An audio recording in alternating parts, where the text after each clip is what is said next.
আপনাদের অসংখ্য ধন্যবাদ, আপনাদের অশেষ ভালোবাসা। ভগবান আপনাদের কৃপা করুক, এটাই চাই। সকলের মধ্যে গতি যেন আমার গৌর গোবিন্দের ছড়ালেই থাকে। জয় নিতাই। তা আসলে আমরা সকলে বৃন্দাবন লীলা আস্বাদন করবো। আর বৃন্দাবন লীলা আস্বাদন করতে গেলে কি হয়, বৃন্দাবন যেতে হবে তো। হ্যাঁ, একটু জোরে বলুন, গলায় জোর নেই। হ্যাঁ,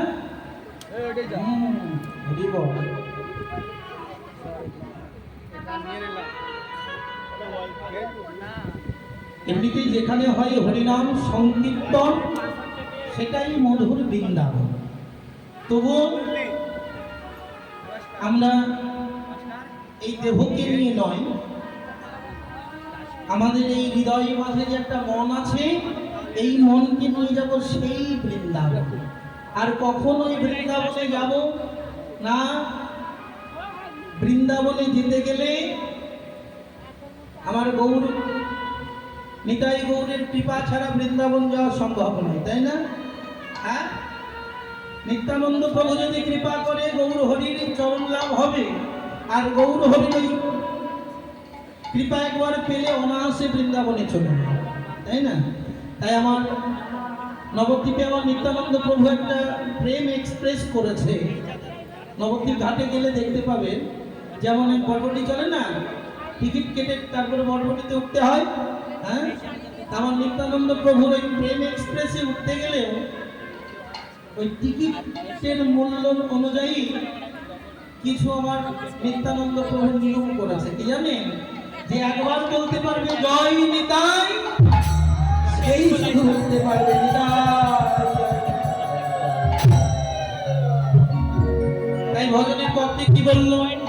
ভজনিতাই ভজনিতা, ভজনিতাই ভজনিতাই, ভজনিতাই ভজনিতা, ভজনিতাই ভজনিতাই, ভজনিতাই পাউনিতাই, ভজনিতাই ভজনিতাই, ভজনিতাই পাউনিতাই, ভজনিতাই ভজনিতাই, ভজনিতাই পাউনিতাই, ভজনিতাই ভজনিতাই, ভজনিতাই ভজনিতা, ভজনিতাই ভজনিতাই, বুঝলে নিতাই পেতে নিতাই, ভজনিতাই ভজনিতাই, ভজনিতাই পেতে নিতাই, ভজনিতাই ভজনিতাই, বুঝলে নিতাই পেতে নিতাই, ভজনিতাই ভজনিতাই, ভজনিতাই পেতে নিতাই, ভজনিতাই ভজনিতাই,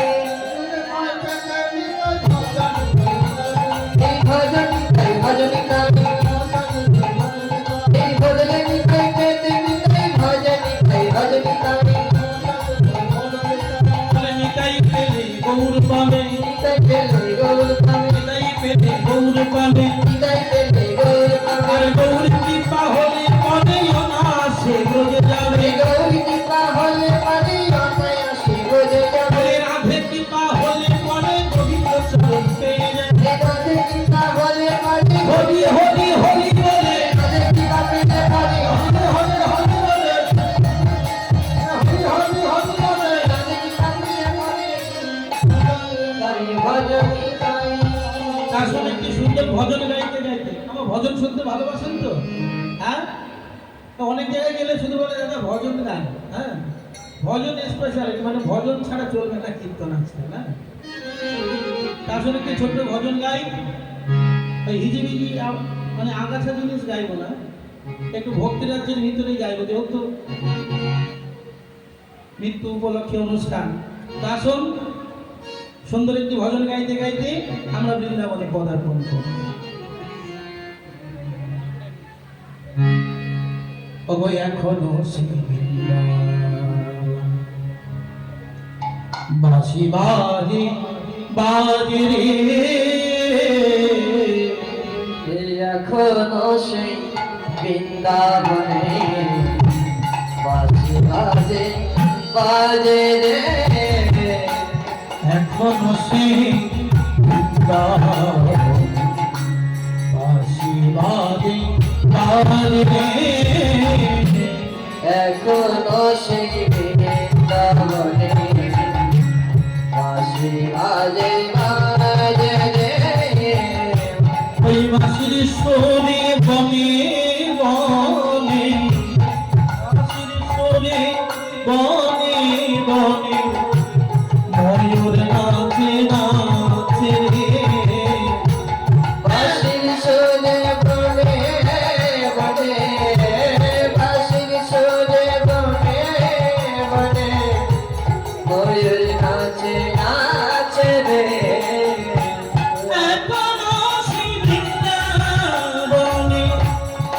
বাঁশি বাজে বাজে এখনো সেই বৃন্দাবনে বাঁশি বাজে বাজে রে। এখনো সেই গাভী দুলি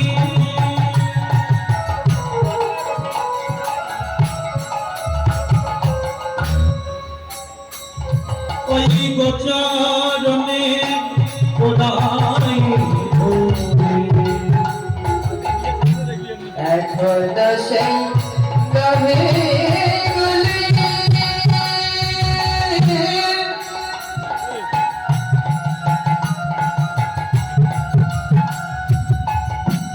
গোচরণে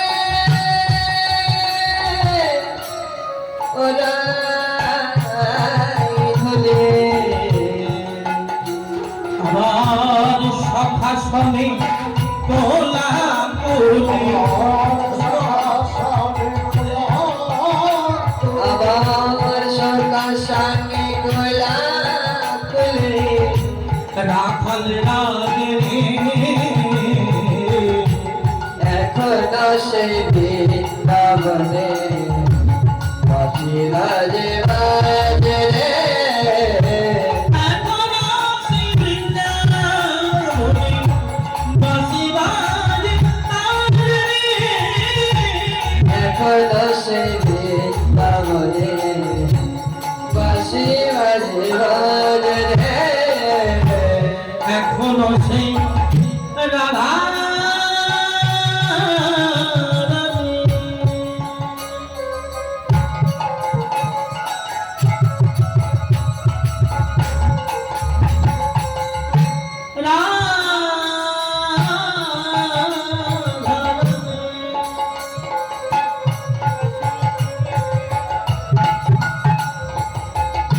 ওই বাঁশির সুরে পাগলে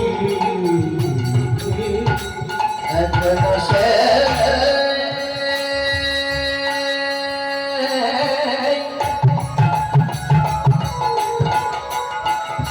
রাধারানী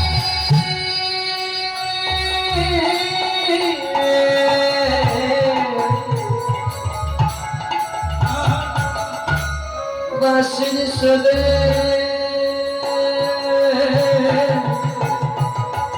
পাগলে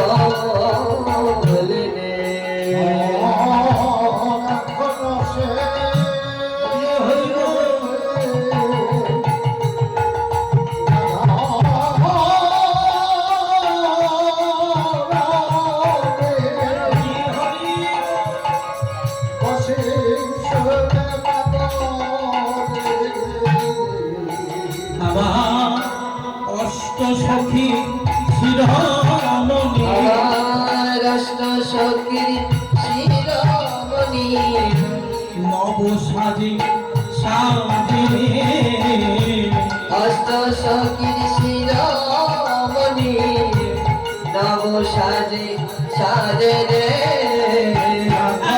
বাঁশি বৃন্দাবনে বাঁশি বাজে বাজে এখনো সে বৃন্দাবনে বাঁশি বাজে বাজে রে। এখনো সেই লালনা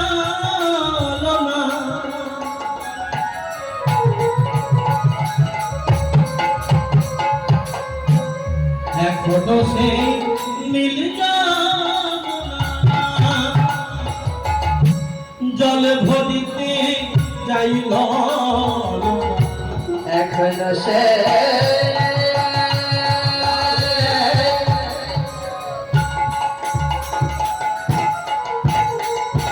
এখনো সে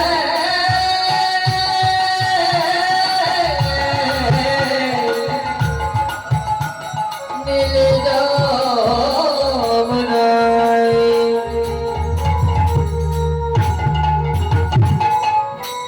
জ্বালানিতে জ্বালা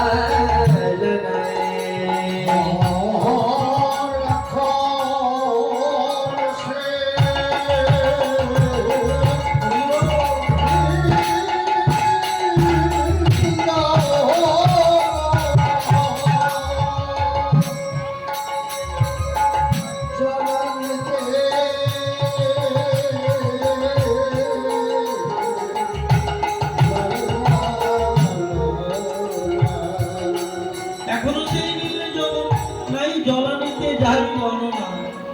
আর কি হয় জানেন? কদম তলাই সেই ছলনায়, কদম তলায় সেই ছলনায়, ওই দেখুন কৃষ্ণ আসে আসে রে। কদম তলায় সেই ছলনায়, কৃষ্ণ আছে আসবে। এখনো সেই বৃন্দাবনে বাঁশি বাজে আরে রে। এখনো সেই বৃন্দাবনে বাঁশি বাজে বাজে রে। এখনো সেই ব্রজবালা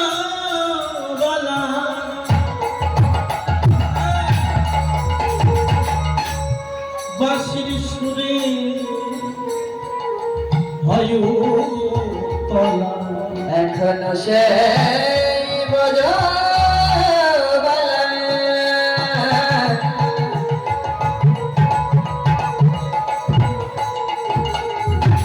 বাঁশির সুরে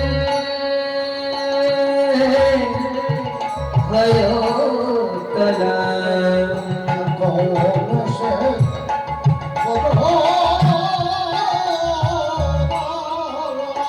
আবার কাছে বন ফুল মালা, কাঁদে বন ফুল মালা, বন মাঝে মাঝে রে।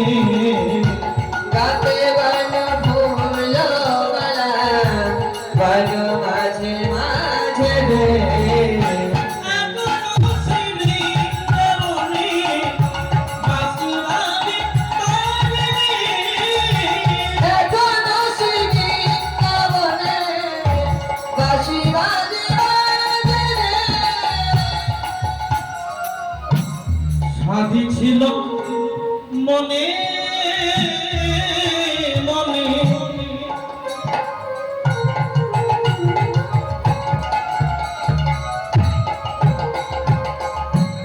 যাব মধুর বৃন্দাবন।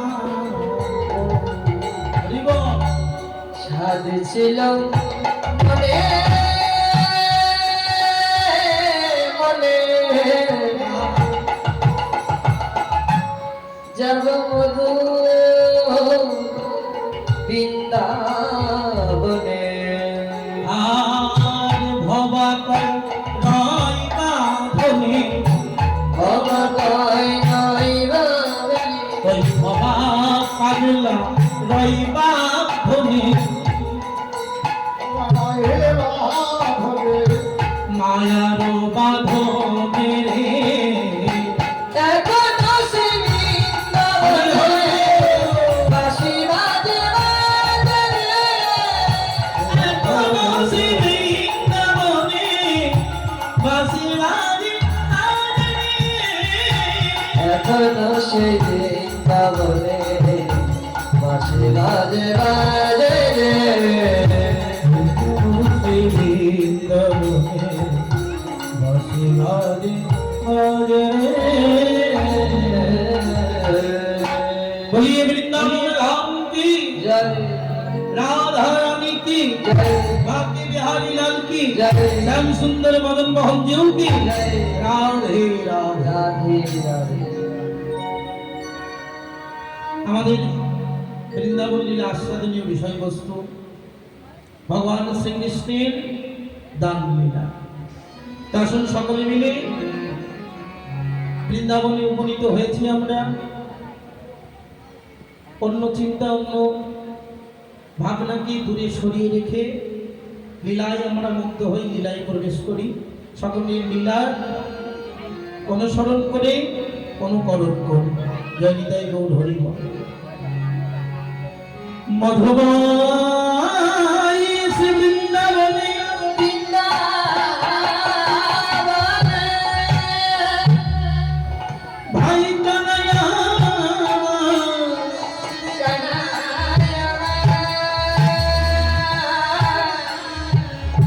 আজি 24 জমি সখাকে সঙ্গে করে,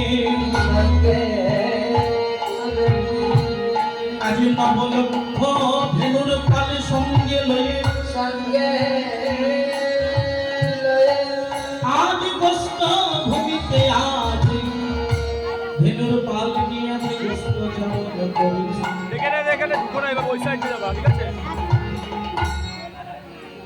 আজ মধুময় শ্রী বৃন্দাবনে গোবিন্দই আমার মায়ের হাতে সেবা করে নবলক্ষ ধেনু নিয়ে 24 জন সখাকে সঙ্গে করে আজ বৈষ্ণব চরণে আজ আমার গোবিন্দ গেছে। আমার সব কথার মধ্যে একটা কথা বলছি, এহ জগতে যদি কোনো মানুষের যদি অর্থের অভাব না থাকে, যদি একটু টাকা পয়সার মানুষ হয়, তাহলে এহ জগতের মানুষ কি খেটে খেতে ইচ্ছা করে?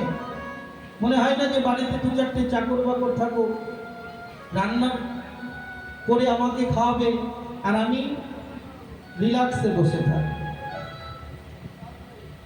কিন্তু আমার ভগবান দেখুন, যিনি বিশ্ব ব্রহ্মাণ্ডের মালিক, এমনকি নন্দ রাজার ছেলে, হ্যাঁ নন্দ রাজার ছেলে, রাজপুত্র, তার তো কিছুর অভাব ছিল না। তাহলে আমার ভগবান ওই মাঠে মাঠে গরু কেন চড়াতো? মনে প্রশ্ন জাগে না যে ভগবান হয়ে বিশ্ব ব্রহ্মাণ্ডের মালিক হয়ে তিনি ওই মাঠে মাঠে গরু চড়াতে যাবে কেন? না, মহাজন বললেন ভগবান যেটা করে তার পিছনে একটা কারণ থাকে। হ্যাঁ, একটা ছোট দৃষ্টান্ত মনে পড়ে না, ছোট করে একটু বলি না। এক মন্দিরে ভগবান মুরলী খানি নিয়ে সুন্দর করে ভগবান দাঁড়িয়ে আছে, আর এক ঝাড়ুদার প্রতিদিন ওই মন্দিরে মন্দির পরিষ্কার করে ঝাড়ু দিয়ে। তা প্রতিদিন ঝাড়ু দিয়ে পরিষ্কার করে, কিন্তু পরিষ্কার করতে করতে একদিন ওই ভগবানের দিকে তাকিয়ে বলছে, প্রভু এই যে তুমি 24 ঘন্টা দিন রাত এইভাবে ত্রিভঙ্গিমায় তুমি মুরলী খান নিয়ে দাঁড়িয়ে থাকো, তোমার কি মাজায় ব্যথা করে না? হ্যাঁ,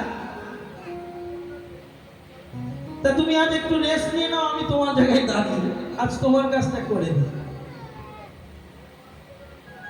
তা ভগবান বলল, তুমি আমার কাজ করে দিবা?